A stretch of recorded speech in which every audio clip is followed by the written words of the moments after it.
বাংলার এসআইআর মামলায় সব পক্ষকে নোটিশ জারি সুপ্রিম কোর্টের। কমিশন সহ সব পক্ষকে নোটিশ সুপ্রিম কোর্টের। তৃণমূলের করা মামলায় নোটিশ জারি কোর্টের। আমাদের সঙ্গে রয়েছেন প্রতিনিধি মৈত্রী। সুপ্রিম কোর্টের কি পর্যবেক্ষণ?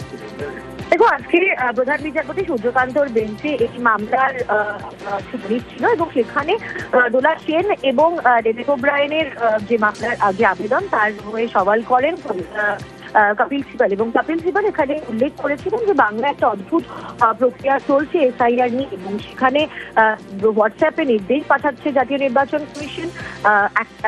লজিক্যাল ডিসক্রিপেন্সি নামক একটা বিষয়ের কথা উল্লেখ করা হয়েছে, এবং যার অধীনে 1,32,00,000 না বাদ যাওয়ার আশঙ্কা তৈরি হয়েছে। সেই পরিস্থিতিতে দাঁড়িয়ে এই আবেদন তৃণমূল কংগ্রেসের দুই নেতার তরফ থেকে করা হয়েছে। যদিও সর্বোচ্চ আদালতের তরফ থেকে আজকে বলা হয়েছে যে সব পক্ষকে নোটিশ জারি করা হয়েছে, 1 সপ্তাহের মধ্যে রিপোর্ট দিতে হবে, নোটিশের উত্তর দিতে হবে, এবং আগামী সোমবার এই মামলার শুনানি হবে সর্বোচ্চ আদালতে।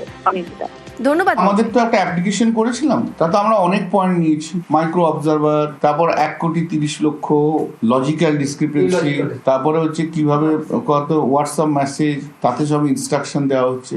জজ সাহেব বললো যে ওরা কি 2 সপ্তাহ টাইম চাইছিল, বললো না, তোমাকে সপ্তাহটা অ্যাফিডেভিট দাও।